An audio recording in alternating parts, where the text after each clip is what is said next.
رسول اللہ صلی اللہ علیہ وآلہ وسلم یہ مبارک دن کیسے گزارا اور ایک مسلمان کو کیسے گزارنا چاہیے؟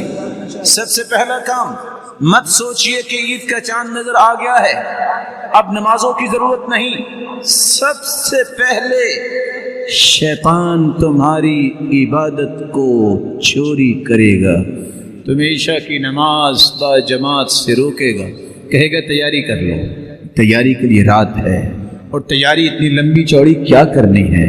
ایک مسلمان نے عید پڑھنی ہے، اس کی آداب میں ابھی بتائے دیتا ہوں۔ عشاء کی نماز اور خصوصاً فجر کی نماز، رات کپڑوں کی تیاری اور طرح طرح کی تیاریوں میں، صفائیوں میں صبح کی نماز پہ کوئی اٹھتا نہیں ہے، یہ بھی شیطان کا حملہ ہوتا ہے۔ حدیث سنیے، ایک مسلمان کو پہلا کام کیا کرنا ہے؟ چاند نظر آئے، اللہم اہلہ علینا بالامن والایمان والسلامت والاسلام ربی وربک اللہ۔ چاند کو دیکھ کے یہ دعا پڑھیے، صرف شور مت مچائیے بلکہ یہ دعا پڑھیے، اللہ امن و امان کا چاند بنا دے، اللہ آنے والا مہینہ سلامتی والا بنا دے، اللہ ایسے کاموں کی توفیق دے جس سے تو راضی ہو جائے، یہ دعا پڑھیے۔ اور آپ صلی اللہ علیہ وسلم نے فرمایا، جو عشاء کی نماز با جماعت پڑھتا ہے آدھی رات کے قیام کو اسے ثواب مل جاتا ہے، اور جو عشاء کی نماز اور فجر کی نماز کو با جماعت پڑھتا ہے اللہ ذوالجلال رات کا قیام اس کے لیے لکھ دیتے ہیں۔ صبح کی نماز با جماعت پڑھیے، اپنے اذکار کو مکمل کیجیے، اور رسول اللہ صلی اللہ علیہ وآلہ وسلم کی سنت یہ ہے، عید الفطر اور عید الاضحیٰ میں روزہ نہیں۔ کچھ لوگ اس دن بھی روزہ رکھتے ہیں، غلط کرتے ہیں، حرام ہے۔ نہا رسول اللہ صلی اللہ علیہ وسلم عن صوم یوم الفطر و یوم الاضحیٰ، عید الفطر اور عید الاضحیٰ کو روزہ رکھنے سے منع فرمایا ہے۔ بندہ مومن روزہ نہیں رکھتا، کرتا کیا ہے؟ آپ کا طریقہ مبارک یہ تھا، آپ صلی اللہ علیہ وسلم عید الفطر پڑھنے جاتے تو کھجوریں کھا کے جایا کرتے، اور وطر یعنی تا قدر استعمال کرتے، 1 3 5 7۔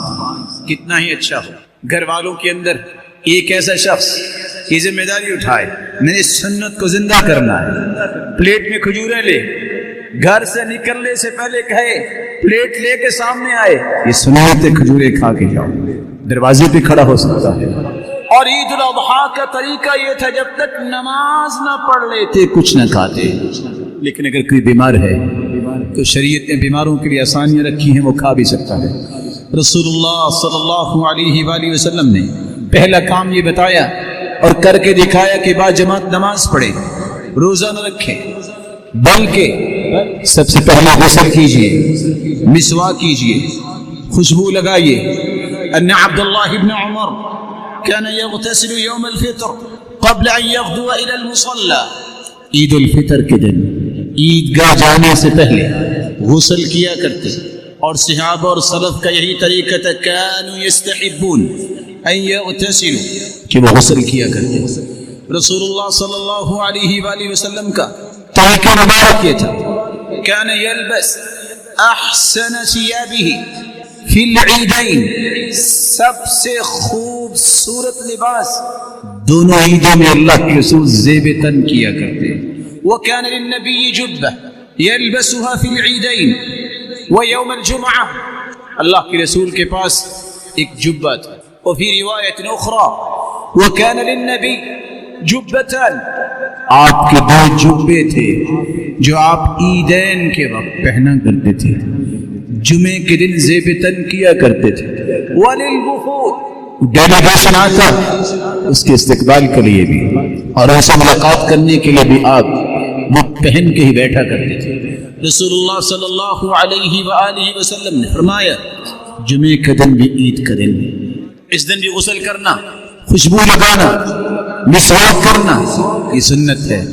تو عید کے دن تو بالاولیٰ یہ کام کرنے چاہیے، عید الفطر اور عید الاضحیٰ۔ رسول اللہ صلی اللہ علیہ وسلم کے فرمان کی روشنی میں مت لوگوں کے اندر اسلام کا غلط مفہوم پھیلاؤ۔ کچھ لوگوں کو عید کے دن یاد آتا ہے میرا فلاں فوت ہو گیا، وہ اللہ کے پاس اللہ کی رحمت میں ہوگا، اس کے لیے دعا کیجیے، مت سنت کو چھوڑیے کہ میں آج لباس نہیں پہنوں گا، مجھے تو غم ہے۔ یہ محمد کریم کو بھی تو غم تھے، ان کے پیارے بھی تو دنیا سے چلے گئے، ان کی بیٹیاں بھی تو اللہ کے پاس چلی گئیں۔ یہ صحابہ کرام کو بھی غم تھے، لیکن یہ غم خوشی میں رکاوٹ نہیں بنے۔ اور یہ جاہلوں کا طریقہ ہے کہ آج کسی خاندان میں کوئی فوت ہو جائے، شادی طے کی ہوئی 6 مہینے 7 سال لیٹ ہو جاتی ہے۔ یہ کوئی طریقہ زندگی نہیں، یہ محمد مصطفیٰ نے طریقہ نہیں بتایا۔ خوشی کا دن، مسلمانوں کی خوشی کا دن خوشی کے ساتھ گزارے، تیار ہو کے، بلکہ صبح کی نماز کے بعد اللہ کی کبریائی بیان کیجیے۔ کان یخرج یوم الفطر فیکبر حتی یأتی بالمصلی، اللہ کے رسول عید الفطر کے دن تکبیریں کہتے جب تک عید گاہ میں نہ آ جاتے، وحتی یقضی الصلاۃ، جب تک نماز نہ ہو جاتی اس وقت تک تکبیریں کہتے۔ مسلمان کو تکبیریں کہنی چاہیے۔ عید پڑھنے کے بعد صحابہ کرام کا معمول یہ تھا، جب صحابہ عید کے بعد ایک دوسرے کو ملتے تو یہ الفاظ کہتے، تقبل اللہ منا ومنک، اللہ ہماری بھی عبادتوں کو قبول فرمائے اور آپ کی بھی عبادتوں کو قبول فرمائے۔ وَأَحَدَهُ اللَّهُ عَلَيْكَ، امام ابن تیمیہ رحمہ اللہ تعالی نقل کرتے ہیں یہ دعا، اللہ ایسی خوشیاں آپ کو بار بار دکھائے۔ رسول اللہ صلی اللہ علیہ وسلم نے ایک ادب یہ بھی بتایا، عید پڑھتے وقت جب عیدگاہ کی طرف آؤ پیدل چل کے آؤ، اگر بیمار ہے تو گاڑی استعمال ہو سکتی ہے، سواری استعمال ہو سکتی ہے، جس راستے سے آئے ہو واپسی پہ راستہ تبدیل کر کے جاؤ۔ آپ صلی اللہ علیہ وسلم کی بھی سنت ہے، اگر آپ عیدگاہ میں نماز پڑھ رہے ہیں کھلے میدان میں تو وہاں کوئی رکھتے نہ پڑھیے عید سے پہلے نہ عید کے بعد۔ اگر آپ مسجد میں عید پڑھ رہے ہیں، نہیں انتظام ایسا، تو مسجد میں آ کے تحیت المسجد کی 2 رکعتیں پڑھ سکتے ہیں عید سے پہلے، کیونکہ آپ مسجد میں آئے۔ لیکن آپ کا طریقہ مبارک یہ تھا، كان لا يصلي قبل العيد شيئا فإذا رجع إلى منزله صلى ركعتين، آپ عید سے پہلے اور عید کے بعد چونکہ میدان میں عید پڑھتے تھے، 1000 ہاتھ مسجد نبوی سے دور جگہ تھی جہاں یہ عید پڑھی جاتی مدینہ میں، اور مکہ میں جب سے عید فرض ہوئی ہے بیت اللہ کے اندر ہی پڑھی گئی آج تک۔ تو آپ صلی اللہ علیہ وسلم کا معمول یہ تھا، عید سے پہلے اور عید کے بعد کوئی بھی عیدگاہ میں رکعت نہ پڑھتے، لیکن جب گھر واپس آتے تو 2 رکعتیں پڑھا کرتے تھے۔ سنت ہے، آپ عید پڑھنے کے بعد جب گھر واپس جائیں 2 رکعتیں پڑھیے اور آپ صلی اللہ علیہ وسلم کی سنت کو زندہ کیجیے۔ یہ دن خوشی کا دن ہے، اس دن میں رشتہ داروں کے ساتھ ملیے، دعائیں دیجیے اور دعائیں لیجیے، صلہ رحمی کیجیے، خوشیاں بانٹیے، خوشیاں دیجیے اور خوشیاں وصول کیجیے۔ اور اللہ کے رسول صلی اللہ علیہ وسلم کے فرمان کے مطابق جاہلیت میں کھیل کود کے لیے دن خاص تھے، اللہ نے اچھے دن دے دیے۔ آپ کھیلنا بھی چاہتے ہیں، جائز کھیل، جائز کھیل وہ ہوتا ہے جس کی شریعت نے اجازت دی، جائز کھیل وہ ہوتا ہے جو کافروں کی مشابہت نہیں ہوتی، جائز کھیل وہ ہوتا ہے جس میں جوا نہیں ہوتا، جائز کھیل وہ ہوتا ہے جس کی ممانعت نہیں آئی۔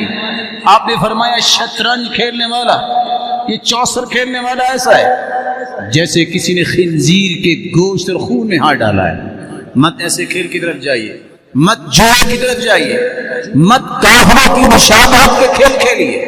علموا اولادکم صبیانکم الرماية والسباحة والفروسية وإن كان فيه مقال عند البعض، گھڑ سواری، تیراکی، تیر اندازی اپنے بچوں کو سکھائیے۔ اور آپ صلی اللہ علیہ وسلم بچوں کو دوڑ لگاتے، اس جگہ سے اس جگہ تک جو جیتے گا بیٹا میں اس کو کھجور دوں گا انعام۔ آپ نے گھڑ دوڑ یہ بھی کروایا، مقابلہ کروایا۔ مسلمانوں کو اس بات کا خیال کرنا ہوگا کہ اس خوشی کے موقع پہ اللہ کی ناراضگی نہ ہو۔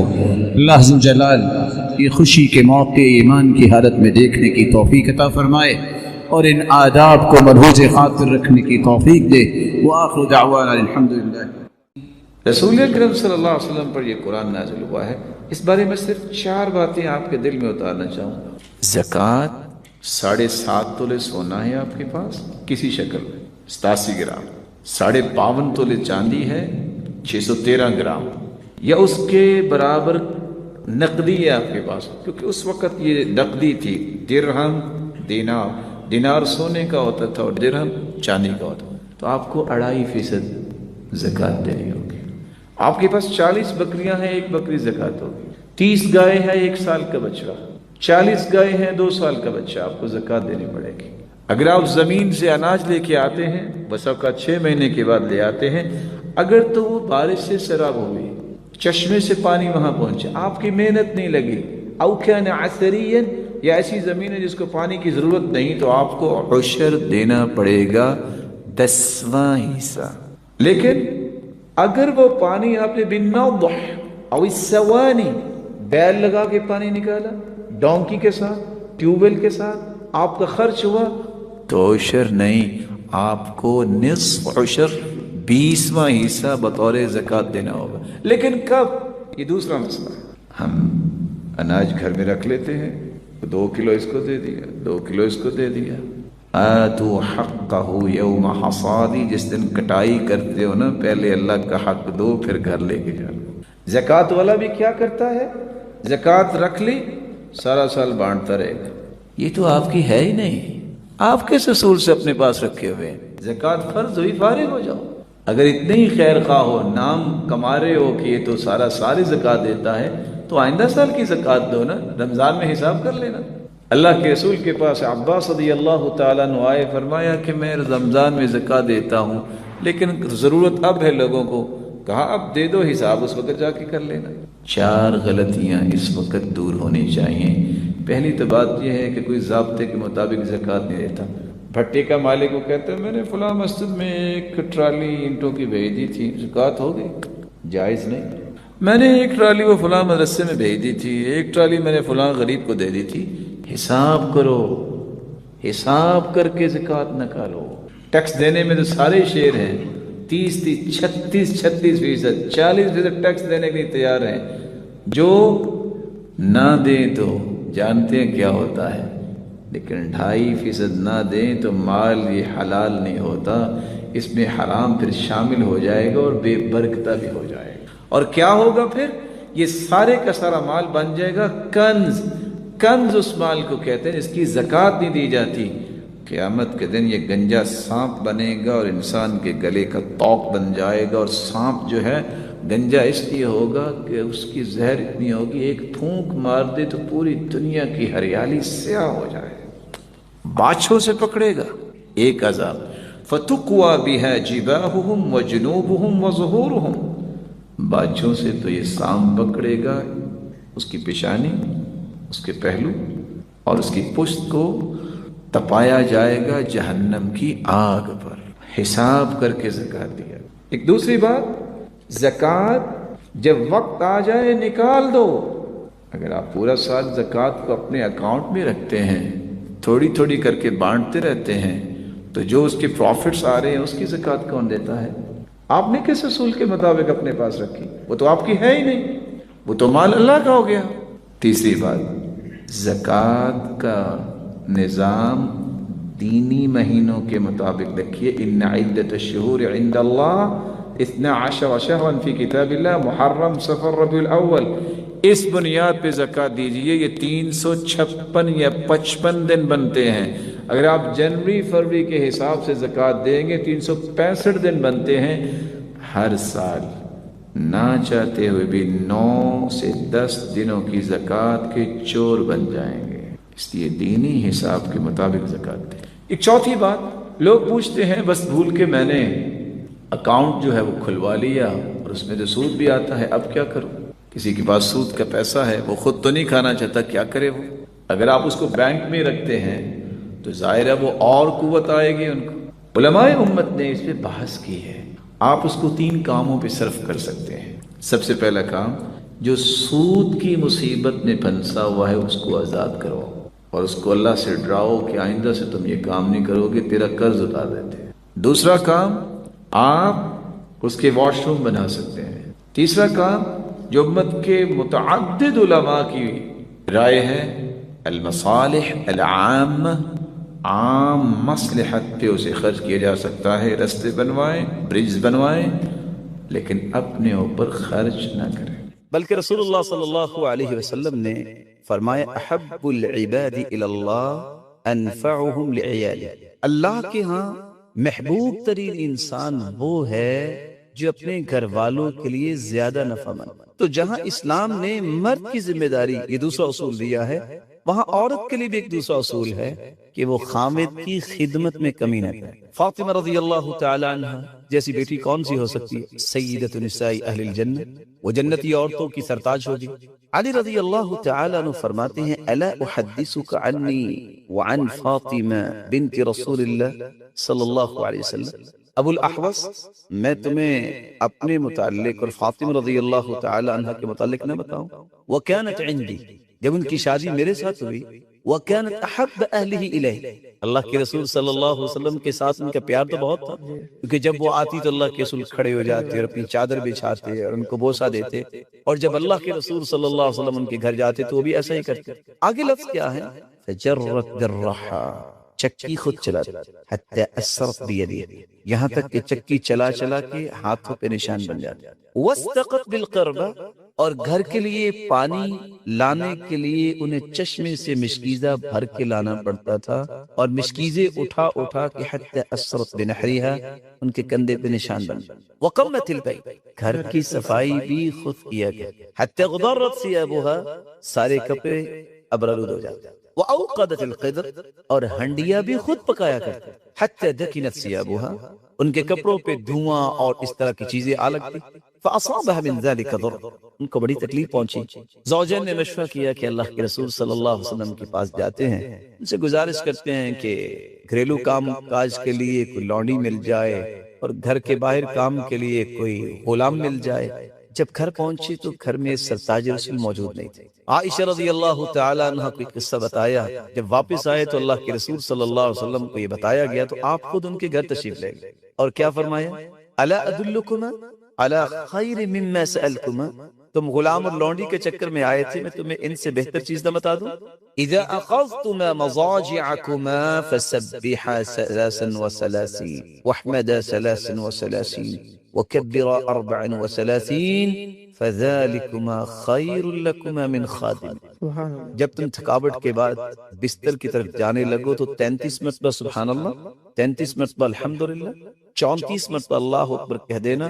غلام اور لونڈی کام کریں گے لیکن تمہارے جسم تو تر و تازہ نہیں ہوں گے، یہ پڑھ لو گے تھکاوٹ بھی چلی جائے گی اور جسم بھی تر و تازہ ہو جائے گا۔ اب یہاں ایک لمحے کے لیے رکیے، وہ تو مشکیزہ اٹھا کے لاتی، آج ہر کمرے میں ہاٹ اینڈ کولڈ دو سسٹم ہے، وہ تو آٹا بنانے کے لیے چکی چلاتی۔ آج تو ایک لفظ بولا جاتا ہے کہ آٹا ختم ہو گیا ہے، ایک نہیں 5 10 بوریاں آٹے کی گھر میں آ جاتی ہیں۔ آج تو شاید خوش قسمت ہی کوئی لوگ ہیں جو مہینہ بھر گھر میں پکا کے کھاتے ہیں اور ان کی محبت بھی رہتی ہے، وگرنہ آدھ مہینہ تو یہی کال آتی ہے کہ بس بازار سے لیتے آنا، اور صفائی کے لیے ایک نہیں 2 3 خادمات رکھی ہوئی ہیں۔ پھر بھی اللہ کا اگر شکر نہ ہو تو ایمانداری سے سوچنے والی بات ہے، پھر ہم کہاں کھڑے۔ آپ کی اس گفتگو سے ہمارے سامنے ایک اور بہت عمدہ اصول آیا، وہ یہ کہ جس طریقے پر شوہر کی ذمہ داری ہے کہ وہ بخیلی کا مظاہرہ نہ کرے، اسی طریقے پر گویا بیوی کی ذمہ داری یہ ہے کہ وہ شوہر سے بے جا مطالبے نہ کرے اور اس کی خدمت میں رہے اور قناعت کی زندگی بسر کرنے کی کوشش کرے۔ بلکہ میں ایک قصہ جو صحیح بخاری کا ہے، اتنا خوبصورت قصہ ہے کہ اگر کوئی مومنہ عورت اس کو سن لے تو اس کی زندگی بدل سکتی۔ خدیجہ رضی اللہ تعالی عنہ، وہ بھی تو آخر بیوی تھی، اس وقت نہ بجلی تھی، نہ گیس تھی، اور نہ ہی اس وقت یہ ماحول تھا جو آج ہے۔ نہ جانے وہ کیسے کھانا پکاتی، کھانا پکا کے اپنے خامند کے لیے غار حرا پہنچنا ہے۔ مومنوں کی ماں کو ٹفن ٹائپ کی چیز دی، اس میں کھانا ڈالا، پانی ڈالا اور سالن ڈالا اور چل پڑے۔ خامد کی اس خدمت کو اللہ تعالیٰ نے کتنا پسند کر لیا، غار حرا کی طرف چل دی۔ یہ ابھی غار حرا پہنچی نہیں، جبریل امین ہواؤں اور فضاؤں میں تیرتے ہوئے پہلے پہنچ، اور کیا کہتے ہیں؟ یا محمد صلی اللہ علیہ وسلم ان ہذه خدیجہ قد اتتک، آپ کی زوجہ مبارکہ خدیجہ آ رہی ہے، بیدها اناء، اس کے ہاتھ میں ایک برتن ہے، فیہ طعام او شراب او ادام، کھانا پینا اور سالن، ٹفن ٹائپ۔ آگے جو میں بیان کرنا چاہتا ہوں وہ کیا ہے؟ فَإِذَا أَتَتْكَ، جب وہ آ جائے، عورت ذات ہے، پہاڑ پہ چڑھ کے آئی ہے، سر چکرایا بھی ہوگا، سر میں درد بھی ہوئی ہوگی، شور بھی سنائی دیا ہوگا۔ رسول اللہ صلی اللہ علیہ وسلم سے جبریل امین مخاطب ہے، فَإِذَا أَتَتْكَ، جب وہ آ جائے، فَقْرَ عَلَيْهَا السَّلَامَ مِن رَبِّهَا، خدیجہ رضی اللہ تعالی عنہ سے کہنا خدیجہ تیرا رب تجھے سلام کہتا ہے، وَمِنِّي، اور میں سرتاج ملائک جبریل ہوں، میری طرف سے بھی خدیجہ کو سلام کہتا ہے۔ سبحان اللہ۔ وَبَشِّرْهَا بِبَيْتٍ فِي الْجَنَّةِ من قصب لا صخب فيه ولا نصب، خوشخبری دے دینا خدیجہ کو، خدیجہ جنت میں تیرا ایسا گھر بنا دیا گیا ہے، خوش ہو جاؤ، جس میں نہ کبھی تھکاوٹ ہوگی نہ سر درد۔ صالحہ اور مومنہ اور تقیہ عورت کے لیے صحیح بخاری کی روایت کتنا ہی خوبصورت پیغام لے کے آئی ہے کہ اگر وہ خامن کی خدمت میں کمی نہیں کرتی، جہاں اس کی نیکیوں میں اور اعمال صالحہ میں شریک ہوتی ہے، وہاں اللہ رب العزت نے اپنی اس بندی پر سلام بھیجا ہے، اور جبریل امین بھی سلام کرتے نظر آئے اور جنت کی بشارتیں ملتی نظر آئی۔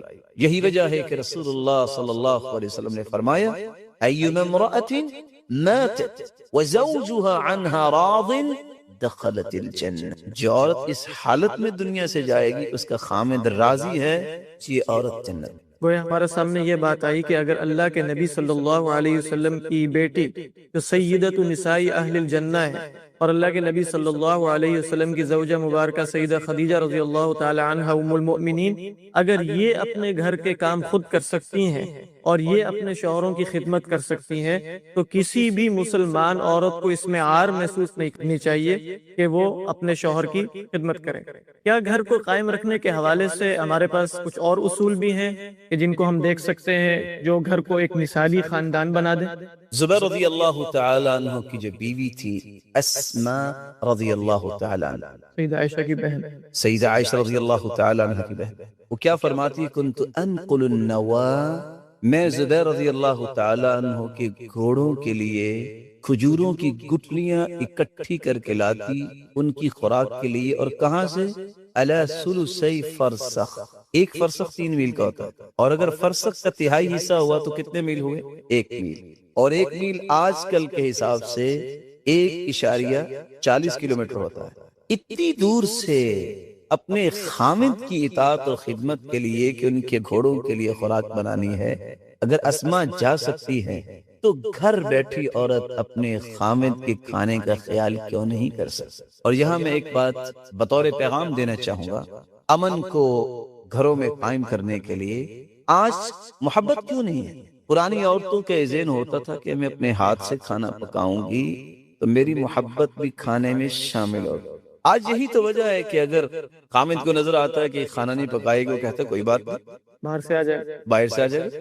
جب اس سے استغنا بڑھتی ہے تو محبت بھی تو اتنی ہی حاصل ہوگی۔ اس لیے اس بات میں کوئی ڈاؤٹ نہیں ہے کہ انسان بازار سے کھانا کھا سکتا ہے اور خرید سکتا ہے، کوئی ایسا مسئلہ نہیں ہے، بہت عادت نہ بنا لی جائے، عادت نہ بنا لی جائے۔ انسان کو کوشش کرنی چاہیے کہ گھر میں پکا کھانا کھائے، اور اس کے 2 فائدے ہیں۔ پہلا فائدہ یہ ہے، آپ کی بیوی آپ کے سامنے وضو کرتی ہے، نماز پڑھتی ہے۔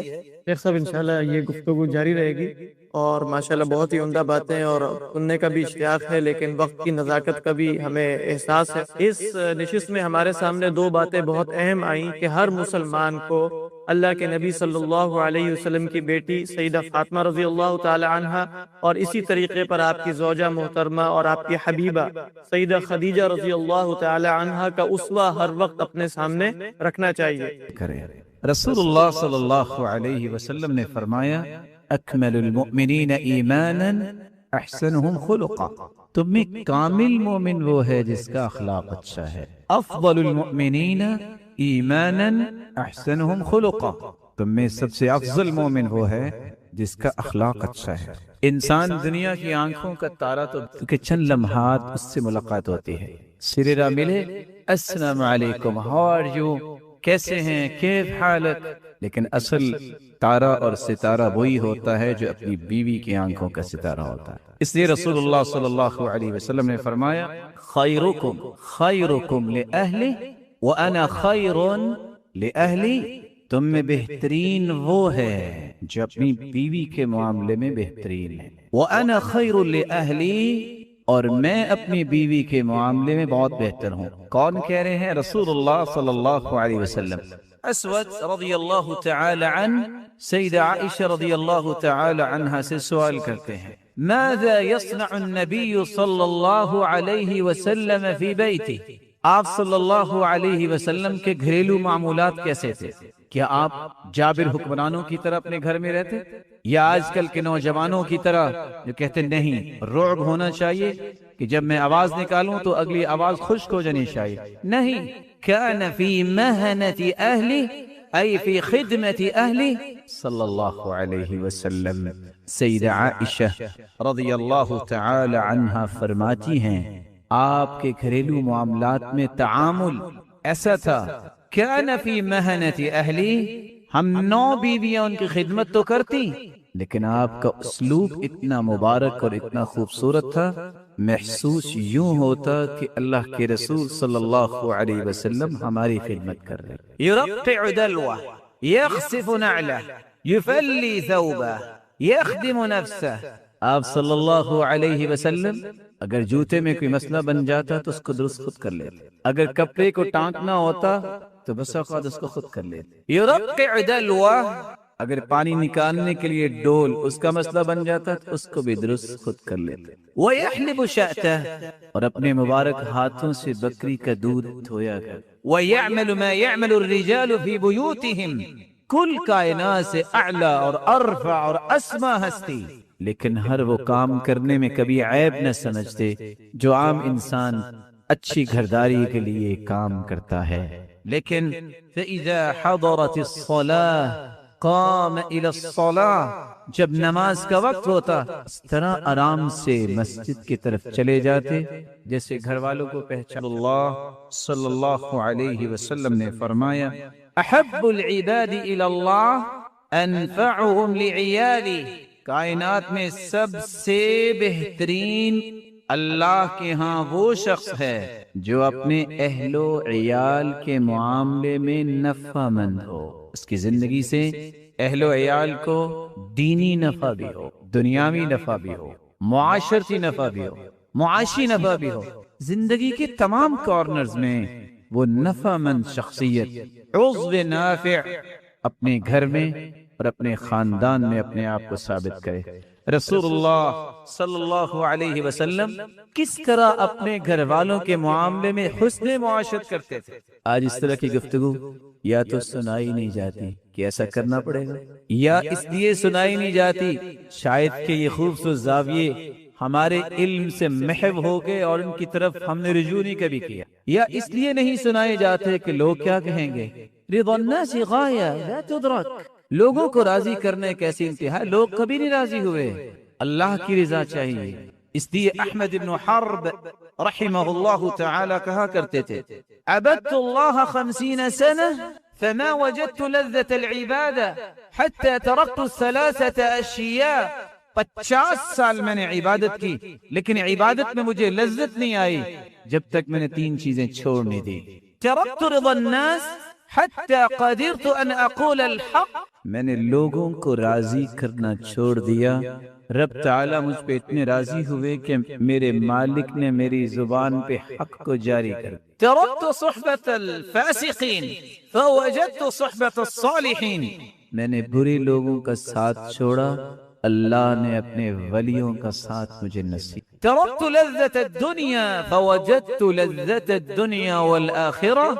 میں نے دنیا کی لذتوں کو پائے حقارت سے ٹھوکر ماری اللہ نے میری زندگی کے ہر لمحے میں خوشی اور لذت پیدا کر. رسول اللہ صلی اللہ علیہ وسلم نے اس لیے فرمایا من التمس رضا الناس بسخط اللہ سخط اللہ علیہ واسخط علیہ الناس ومن التمس رضا الناس بسخط اللہ ومن التمس رضا اللہ بسخط الناس رضی اللہ عنہ وارض عنہ الناس. جو رب کو راضی کرتا ہے لوگوں کو ناراض کر بیٹھتا ہے کبھی پریشان نہ ہو. اللہ خود بھی راضی ہوتے ہیں اور لوگوں کو نکیر ڈال کے راضی کرتے ہیں. بلا کیسے؟ ان قلوب بنی آدم بین اصبعین من اصابع الرحمن يقلبها کیف یشاء. پوری کائنات کے دل تو اللہ کی 2 انگلیوں کے درمیان ہیں جب چاہے میرا مالک جدھر چاہے ان کو پھیر دے۔ اس لیے اللہ کے رسول صلی اللہ علیہ وسلم کثرت سے یہ دعا کیا کرتے تھے، یا مقلب القلوب ثبت قلبی علی دینک، اے دلوں کے پھیرنے والے میرے دل کو دین پر ثابت کر دے۔ یا مصرف القلوب صرف قلبی الی طاعتک، اے دلوں کے پھیرنے والے میرے دل کو اپنی اطاعت کی طرف پھیر۔ رسول اللہ صلی اللہ علیہ وسلم معاشرت کے پہلو گھر میں کس طرح پیش کرتے؟ سب سے پہلا طریقہ، آپ جب بھی اپنے گھر والوں سے گفتگو کرتے تو آپ تبسم فرماتے، تبسمک فی وجہ اخیک لک صدقہ، مسکرا کے ملنا یہ بہت بڑا صدقہ۔ اور آپ ایسے ناموں کے ساتھ پکارتے، یا عائش، یا حمیرہ، کبھی ترخیم مرخم کر کے، کبھی پورے نام سے آدھا نام۔ کس لیے؟ دل جیتنے کے لیے، حسن معاشرت امت کو سمجھانے کے لیے۔ رسول اللہ صلی اللہ علیہ وسلم گھر میں اگر ہوتے، ما عاد النبی صلی اللہ علیہ وسلم طعاما قط ان اشتهاه واكله والا تركه، آپ کے سامنے کوئی کھانا آتا، پسند آ جاتا تو کھا لیتے، نہ آتا تو عیب نہیں نکالتے۔ لیکن آج اگر معمولی سا اس میں کوئی فرق آ جائے کہ اس میں نمک اور مرچ زیادہ ہے، بس اس دن اس کی کم بختی آ جائے۔ آپ سے بھی غلطی ہو سکتی ہے، اس طرح سے غلطی ہوئی تو آپ کو بھی تھوڑا سا ٹالریٹ کرنا ہے۔ رسول اللہ صلی اللہ علیہ وسلم نے کبھی عیب نہیں نکالا۔ من لم یشکر الناس لم یشکر اللہ، جو لوگوں کا شکریہ ادا نہیں کرتا وہ اللہ کا بھی شکر گزار بندہ نہیں بن سکتا۔ رسول اکرم صلی اللہ علیہ وسلم جب گھر میں کوئی اچھا معاملہ دیکھتے فوراً تعریفی کلمات کہتے اور ایسے انداز کو اختیار کرتے جس سے ان کے عمل کی قدر ہو رہی ہے اور ان کا شکریہ ادا ہو رہا ہے۔ رسول اللہ صلی اللہ علیہ وسلم نے کبھی بھی کسی کوتاہی کی وجہ سے ساری نیکیوں کو نظر انداز نہیں کیا۔ آج کیا ہے؟ بہت ساری اچھائیاں گھر والی میں، چونکہ اس نے میری یہ بات نہیں مانی اب یہ میرے گھر میں نہیں رہ سکتا۔ لا الہ الا اللہ لا یفرق مؤمن مؤمنہ ان کرہ منہا خلقا رضی بہا آخر، اگر تمہیں اس میں کوئی کمی کوتاہی نظر آئی ہے اس میں کچھ اچھائیاں بھی تو ہے۔ اس لیے رسول اللہ صلی اللہ علیہ وسلم نے فرمایا، لا تضرب الوجہ ولا تقبح ولا تہجر الا فی البیت، کبھی ایسا نہ کرنا، بلا شبہ تم مرد ہو لیکن چہرے پہ مت مار۔ ما ضرب النبی صلی اللہ علیہ وسلم خادما ولا امرأة قط، پوری زندگی رسول اللہ صلی اللہ علیہ وسلم نے کسی بیوی کو کسی خادم کو نہیں مارا۔ رسول اللہ صلی اللہ علیہ وسلم بھی افضل البشر ہیں۔ ولا تقبح، اب اس کی قباحتیں مت بیان کرو، یہ نہ کہو نہ جانے کون سی نسل میرے گھر میں آئی، ارے اتنی بری تھی کہ 400 سے 600 لوگ لے کے آپ کیوں گئے تھے اس کو لانے کے لیے؟ اس وقت سوچ لیتے۔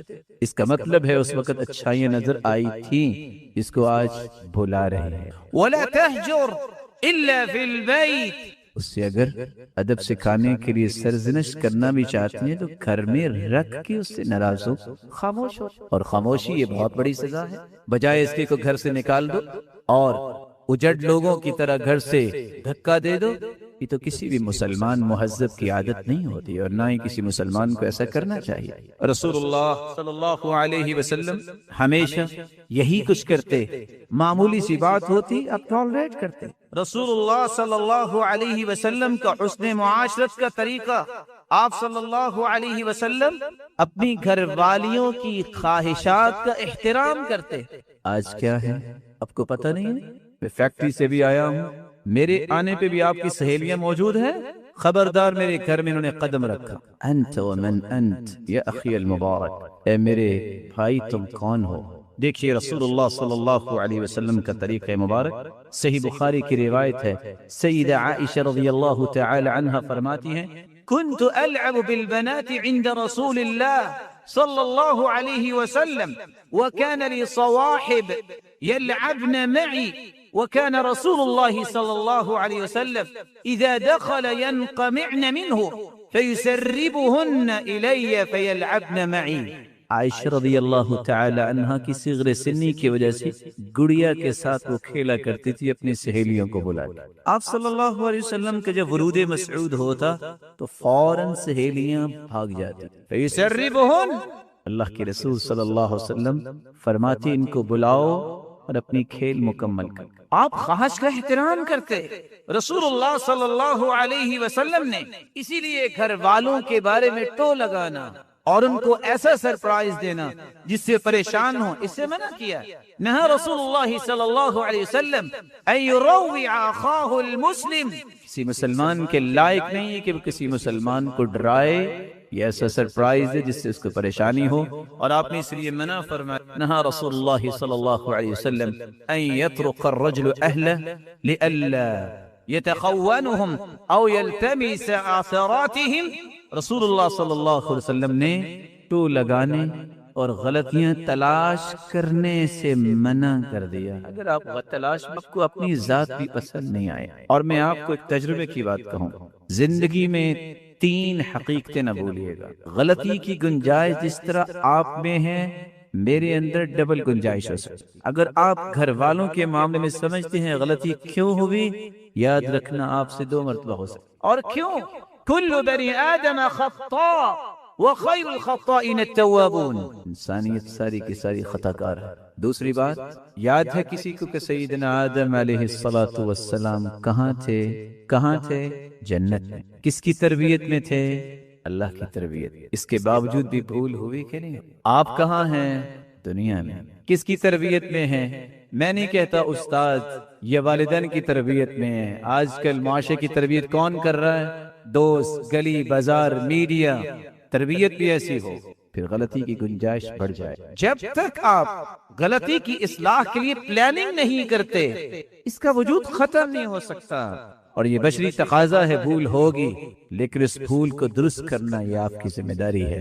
رسول اللہ صلی اللہ علیہ وسلم اس لیے منع فرما رہے ہیں کہ اس مقصد کو سامنے نہ رکھو کہ میں نے غلطی تلاش کرنی اور ثابت کرنا ہے اپنی بیوی پر کہ تم غلط اور میں ٹھیک ہوں. اپنا بتانا کہ میں ٹھیک ہوں اس کے لیے دوسرے کو غلط کرنا ضروری تو نہیں ہوتا. ایک مثال سے واضح. اعمش اور ابراہیم النخعی رحم اللہ الجمیع.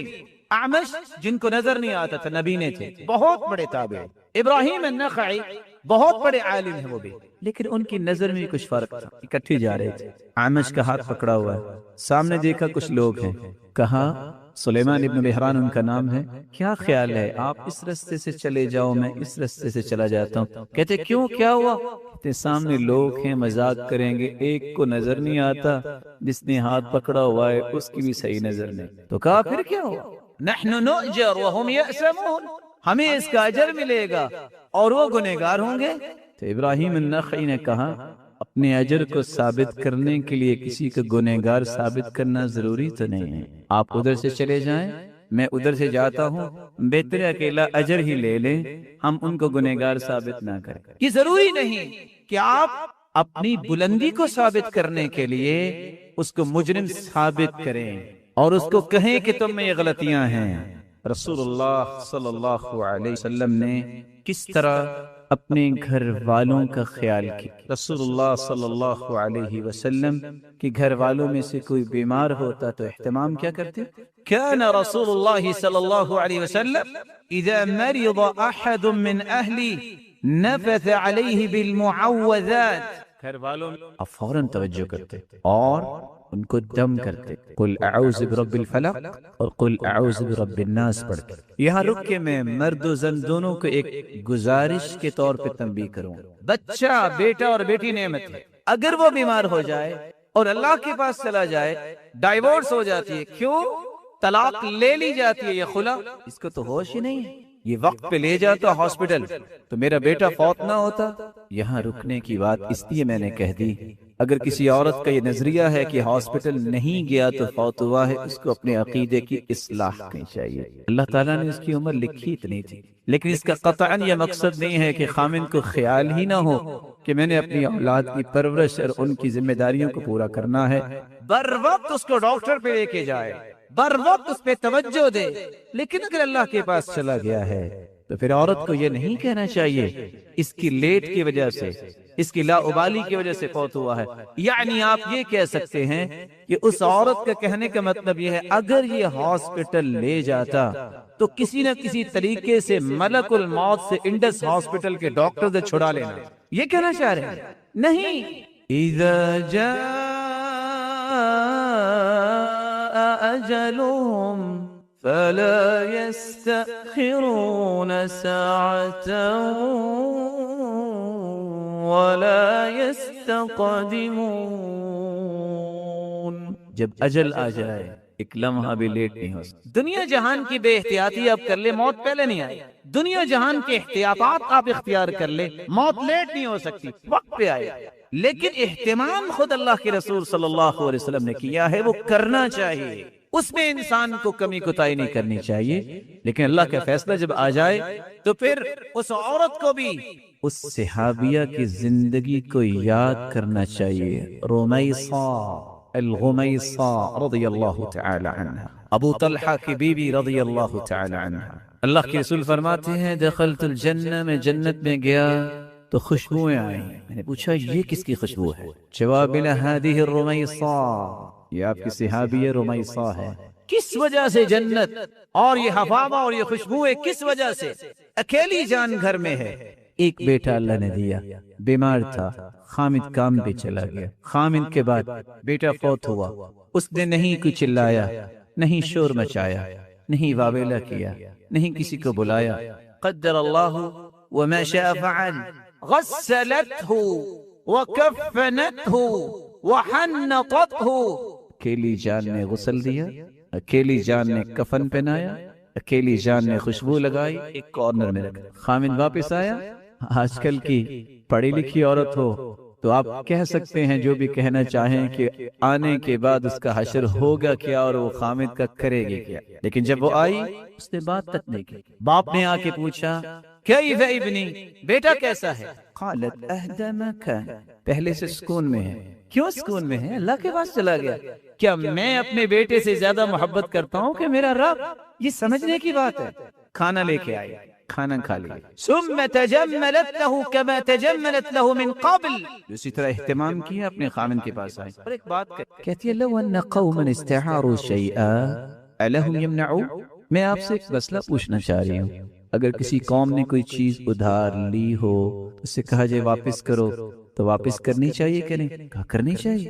کہ الہم یمنعوا، یہ کہنا چاہیے نہیں نہیں میں نہیں واپس کروں گا. قال بئس ما قالوا، کون کہہ رہا ہے ایسا؟ تو بری بات ہے، قرض تو واپس کرنا چاہیے.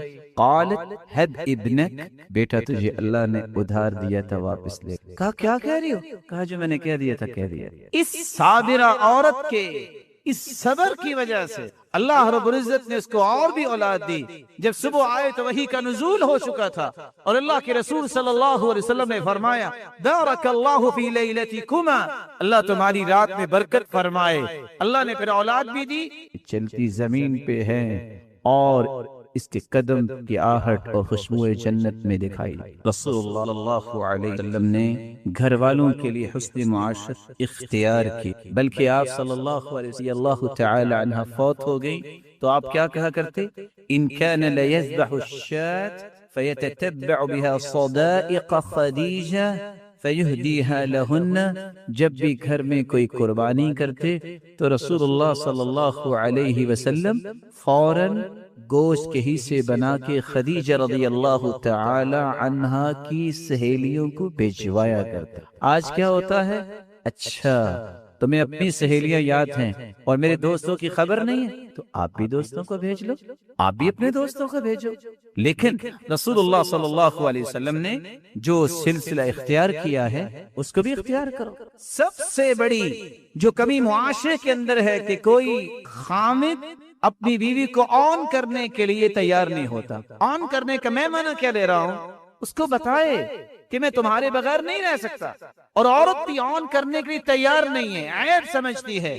سیدہ عائشہ رضی اللہ تعالی عنہا جن کے پاس رسول اللہ صلی اللہ علیہ وسلم نے آنا تھا، اونٹ کی تبدیلی کی وجہ سے سیدہ حفصہ رضی اللہ تعالی عنہا کے پاس چلے گئے. اللہ کے رسول کی مروت اور آپ کا اخلاق، آپ خاموش ہو گئے.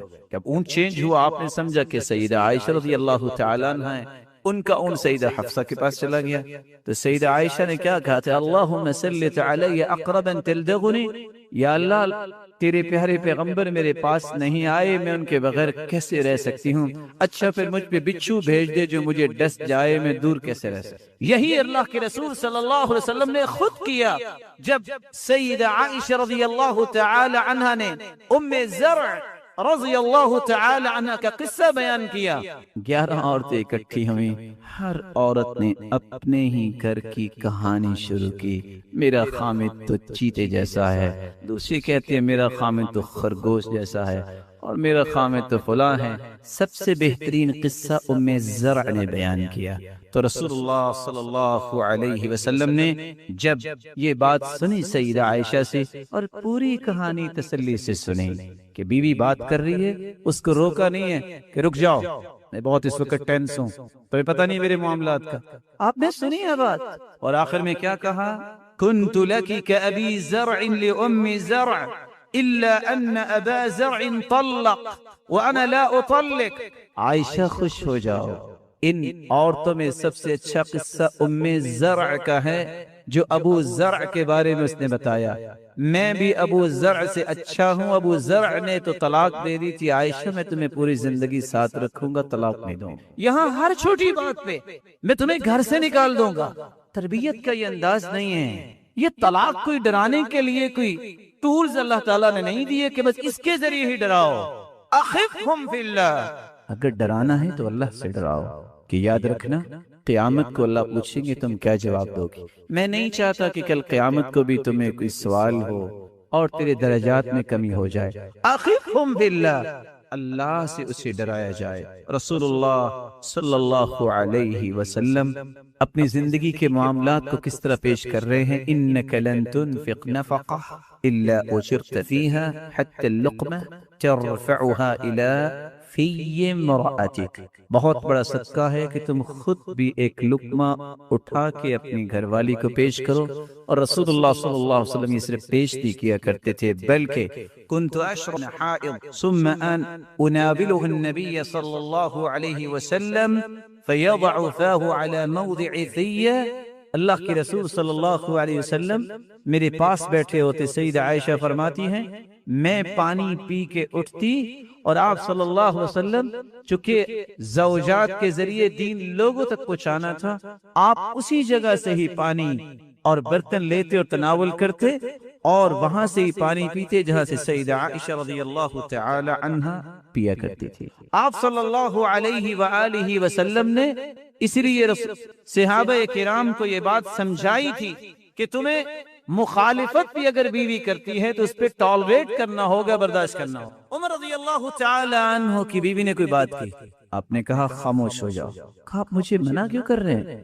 اللہ کے رسول کی بیوی نے بھی ایسی بات کی تھی، انہوں نے تو کچھ نہیں کہا، سیدنا عمر خاموش ہو گئے۔ اور ایک قصہ آپ نے سنا ہوگا، جب ایک شخص آیا عمر رضی اللہ تعالی عنہ کے پاس شکایت لے کر کہ میری بیوی بات بہت کرتی ہے، آگے سے تو تکرار کرتی ہے، دیکھا تو کچھ بات ہو رہی تھی، واپس جانے لگے۔ کہا ادھر آؤ، کیسے آئے؟ کہا آیا تو کچھ علاج لینے تھا، مجھے محسوس ہوا ہے کہ ایسی باتیں تو ہو جاتی ہیں، تو آپ کے گھر میں بھی ہو رہی۔ کہا کچھ نہیں ہوا، لیکن ہو بھی کیسے، اور اس کو میں کیسے برا کہوں؟ انہا غسالۃ لثیابی طباخۃ لطعامی مرضعۃ لولدی ویسکن قلبی بها عن الحرام، لباس بھی مجھے دھو کے دے، کھانا یہ پکاتی ہے، میرے بچوں کو دودھ پلاتی ہے، اس عورت کی وجہ سے آج تک میرے دل میں حرام کی خواہش نہیں پیدا ہوئی، اگر یہ چند باتیں کر بھی لے گی تو پھر کیا ہوگا؟ سب سے پہلا اصول جس کی آج تک مسلمانوں کو سمجھ آنی چاہیے تھی، جو آنے کے لیے کوشش بھی نہیں کرتا کہ سمجھ مجھے آ جائے، قرآن مجید نے 3 آیات نازل کی ہیں، اور 3 آیات میں سکون کا لفظ بولا ہے، اور چوتھے لفظ میں طمأنینت اور اطمینان کا لفظ بولا ہے۔ تو میں کسی گھر کے سکون اور خوشی کو اگر کھڑا کرنا چاہتا ہوں تو اس کے 4 پلرز ہیں۔ پہلا، فالق الاصباح وجعل الليل سكنا والشمس والقمر حسبانا ذلك تقدير العزيز العليم۔ صبح کو پیدا کرنے والا بھی اللہ ہے. وَجَعَلَ اللَّيْلَ سَكَنًا، رات کو اللہ تعالیٰ نے سکون کا باعث کیا. اور دوسری جگہ فرمایا وَجَعَلَ لَكُم مِّن بُيُوتِكُمْ اللہ الذی جعل لکم من بیوتکم سکنا، اللہ تعالیٰ وہ ہیں جس نے تمہارے گھروں کو سکون بنایا. اور تیسری جگہ فرمایا وَمِنْ آیَاتِهِ أَنْ خَلَقَ لَكُم مِّنْ أَنفُسِكُمْ أَزْوَاجًا لِتَسْكُنُوا إِلَيْهَا وَجَعَلَ بَيْنَكُم مَّوَدَّةً وَرَحْمَةً إِنَّ فِي ذَلِكَ لَآيَاتٍ لِقَوْمٍ يَتَفَكَّرُونَ. اللہ تعالیٰ کی ویسے تو بہت ساری نشانیاں ہیں، ان نشانیوں میں ایک نشانی یہ بھی ہے کہ اللہ تعالیٰ نے تمہیں اپنے نبی کے ذریعے پیغام دیا کہ نکاح کرو، یہ سنت ہے، اور تمہاری بیوی کو تمہارے لیے سکون کا باعث ہے. اور چوتھی آیت اللہ رب العزت فرماتے ہیں الذین آمنوا وتطمئن قلوبهم بذکر اللہ الا بذکر اللہ تطمئن القلوب. ایمان والوں کا اللہ تعالیٰ نے اطمینان اور سکون رکھا ہے تو اپنے ذکر میں رکھا. لیکن ان چاروں آیات کو سمجھنا ہے. جو شخص یہ کہتا ہے کہ مجھے خوشی ملے، سکون ملے، اور اس کا گھر اب اس کے لیے باعث سکون نہیں، دنیا کے کسی کونے میں اسے سکون نہیں ملے. جو شخص سکون اور خوشی کا متلاشی ہے، اس کے لیے اس کی گھر والی اور گھر والی کے لیے اس کا گھر والا خوشی اور سکون کا باعث نہیں، اس کو دنیا میں کہیں بھی خوشی نہیں ملے. جو شخص فطرت کے بنائے ہوئے اصول رات کے اندر سکون نہیں حاصل کرتا، وہ دن کے جمعے کی فضیلت اتنی ہی انسان اگر سمجھ لے جس کے بارے میں خود رسول اللہ صلی اللہ علیہ وسلم نے فرمایا. اور یہ روایت عبداللہ ابن عمر رضی اللہ تعالی عنہ اور ابو ہریرہ رضی اللہ تعالی عنہ سے مروی ہے. یہ صحیح مسلم کی 865 نمبر روایت ہے. لَيَنْتَهِيَنَّ أَقْوَامٌ عَنْ وَدْعِهِمُ الْجُمُعَاتِ، لوگ جمعہ چھوڑنے کے جرم کو چھوڑ دیں. أَوْ لَيَخْتِمَنَّ اللَّهُ عَلَى قُلُوبِهِمْ، وگرنہ اللہ تعالیٰ ان کے دلوں پر مہر لگا دیں گے. ثُمَّ لَيَكُونُنَّ مِنَ الْغَافِلِينَ، پھر ان کی زندگی غافلوں کی زندگی ہو جائے گی. اور ایک دوسری روایت کے الفاظ یہ ہیں من ترک 3 جمع متہاونا، جو شخص 3 جمعے سستی کرتا ہوا چھوڑ دیتا ہے، طبع اللہ علی قلبی، اللہ تعالی اس کے دل پر مہر لگا دیتے ہیں. رسول اللہ صلی اللہ علیہ وسلم جمعے کی فضیلت کے متعلق فرمایا.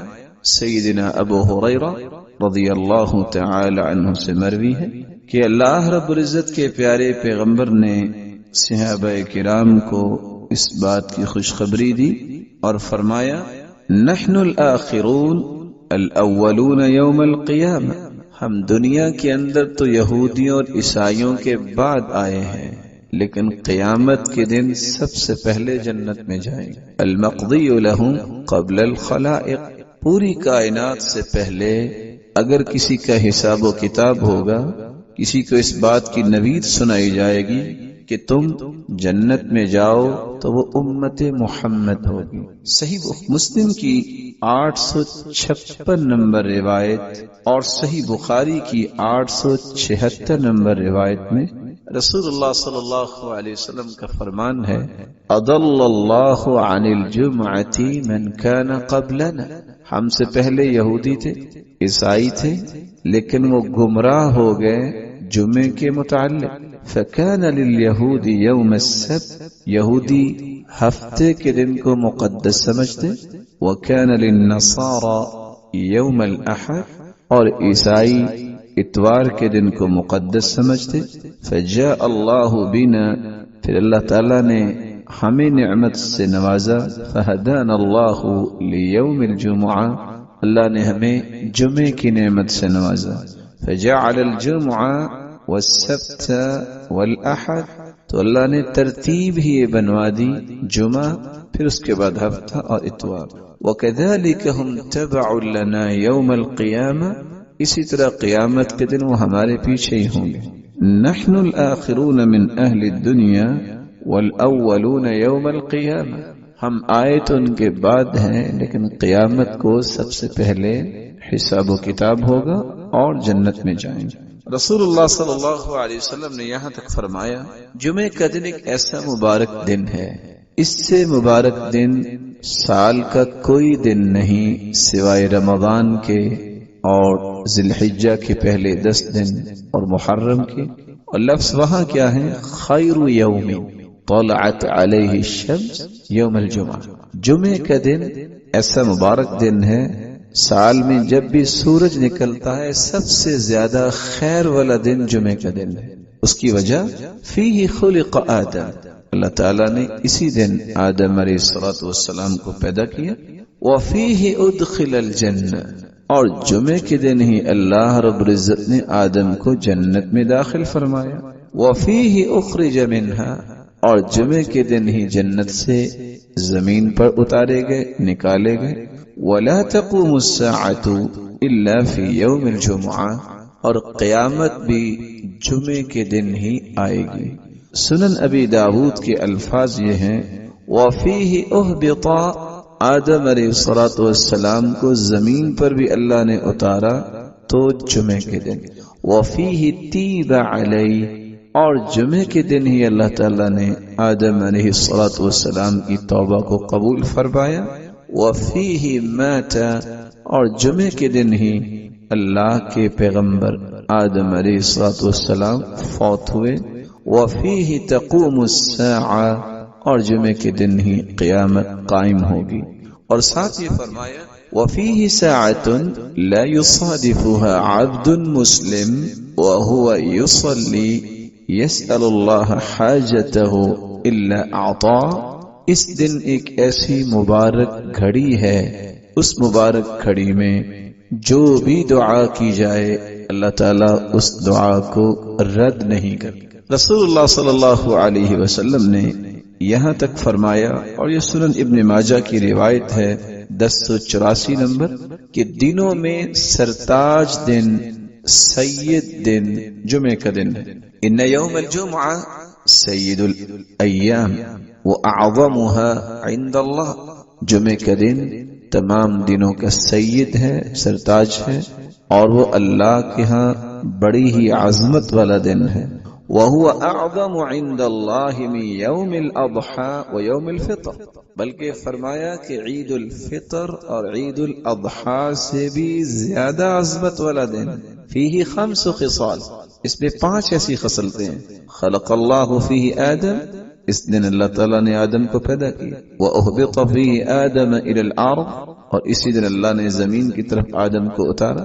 وَفِيهِ تَوَفَّى اللَّهُ آدَم، اور اسی دن اللہ تعالیٰ نے آدم کی روح قبض کی. وَفِيهِ سَاعَةٌ لَا يَسْأَلُ اللَّهَ فِيهَا الْعَبْدُ شَيْئًا إِلَّا أَعْطَاهُ مَا لَمْ يَسْأَلْ حَرَامًا. چوتھی خصلت جمعے کے دن کی یہ ہے کہ ایک ایسی مبارک گھڑی ہے جو بھی انسان اللہ سے طلب کرے اللہ رب العزت اسے عطا کر دیتے ہیں. وَفِيهِ تَقُومُ السَّاعَةِ، اور 5ویں خصلت اسی دن قیامت قائم ہوگی. مَا مِن مَلَكٍ مُقَرَّبٍ وَلَا سَمَاءٌ وَلَا أَرْضٌ وَلَا رِيَاحٌ وَلَا جِبَالٌ وَلَا بَحْرٌ إِلَّا وَهُنَّ يَشْفِقْنَ مِنْ يَوْمِ الْجُمْعَةِ، فرشتے، آسمان اور زمین، ہوائیں اور پہاڑ اور سمندر اس دن سے خوف کھاتے ہیں کہ اس دن قیامت قائم ہوگی.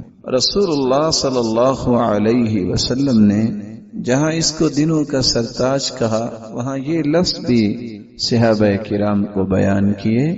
ان من افضل ایامکم یوم الجمعہ، یہ افضل ترین دن ہے بقیہ چیزوں کو بیان کرتے ہوئے آپ نے یہ بھی فرمایا فَأَكْثِرُوا عَلَيَّ مِنَ الصَّلَاةِ فِي، جمعے کے دن تم کثرت سے درود پڑھا کرو، فَإِنَّ صَلَاتَكُمْ مَعْرُوضَةٌ عَلَيَّ، کیونکہ تمہارا سلام مجھے پہنچایا جائے گا۔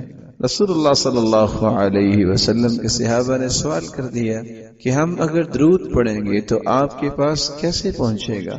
تو جواب دیا ان اللہ حرم علی الارض ان تأکل اجساد الانبیاء، اللہ تعالیٰ نے زمین پر حرام کر دیا ہے کہ وہ انبیاء کے جسد مبارک کو نقصان پہنچائے یا کھائے، تو تمہیں ثواب اور اجر سے نوازا جائے گا۔ اور یہ روایت سنن ابی داود کی 1047 نمبر اور سنن النسائی کی 1373 نمبر اور سنن ابن ماجہ کی 1082 نمبر۔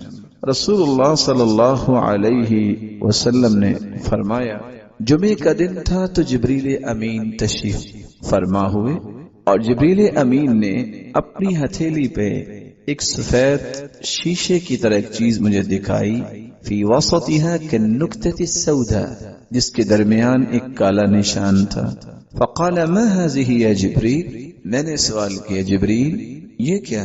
قال هذه الجمعة يعرضها عليك ربك لتكون لك عيدا، یہ تیرے رب کی طرف سے تحفہ ہے، جمعے کا دن ہے اور آپ کے لیے اللہ نے اس کو عید بنایا ہے، وَلِقَوْمِكَ مِن بَعْدِكَ، اور آپ کی قوم کے لیے بھی عید ہے۔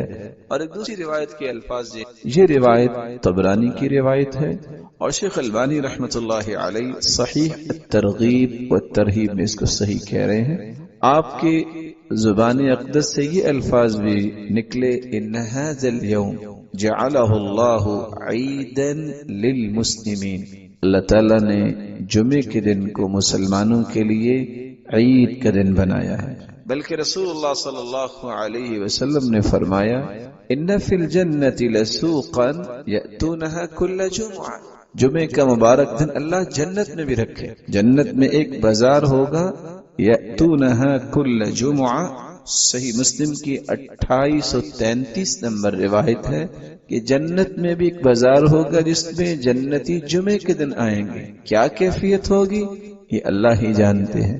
اور اگر اس کو دوسرے لفظوں میں آپ کہہ سکیں کہ جنت میں بھی اللہ تعالیٰ جمعہ بازار جنتیوں کی خواہشوں کو پورا کرنے کے لیے لگوائیں گے۔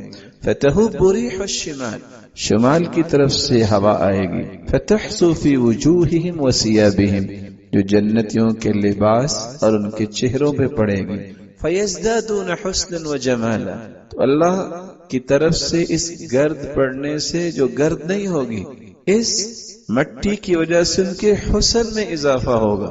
فیرجعون الی اہلیہم، جب وہ گھروں کو واپس پلٹ کے آئیں گے، وقد ازدادوا حسنا وجمالا، تو گھروں والے بھی اس سے زیادہ خوبصورت ہو چکے ہوں گے۔ فیقول لهم اہلوہم، تو وہ کہیں گے گھروں والے واللہ لقد ازددتم بعدنا حسنا وجمالا، اللہ کی قسم تم تو ہمارے بعد اور زیادہ حسن میں ہو گئے ہو۔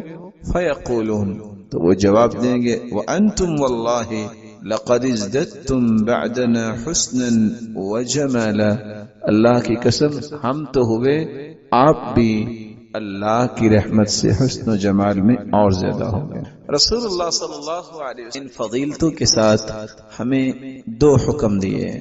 پہلا حکم کہ جمعے کے دن کثرت سے درود پڑھا جائے، دوسرا حکم اس میں ایک ایسی مبارک گھڑی ہے جو بھی دعا کی جائے وہ دعا رد نہیں ہوتی۔ وہ کون سی گھڑی ہے، وہ کون سا وقت ہے جب دعا کی جائے تو دعا رد نہیں ہوتی؟ سیدنا ابو ہریرہ روایت کرتے ہیں، اور یہ صحیح بخاری کی 935 نمبر اور صحیح مسلم کی 852 نمبر روایت ہے، ان فی الجمعۃ لساعۃ، جمعے کے دن ایک ایسی گھڑی ہے، لا یوافقها عبد مسلم قائم یصلی، جو بھی شخص اس گھڑی کو پا لیتا ہے اس حالت میں کہ وہ نماز پڑھ رہا ہے، یسأل اللہ خیرا الا اعطاہ ایاہ، اللہ تعالیٰ اس کو ہر وہ چیز عطا کر دیتے ہیں جس کا بندہ مومن سوال کرتا ہے۔ اور ایک روایت میں آتا ہے وہی الساعۃ خفیفہ، یہ بہت تھوڑا سا وقت ہوتا ہے۔ علماء نے اس وقت کے متعلق دو روایتوں سے استدلال لیا ہے۔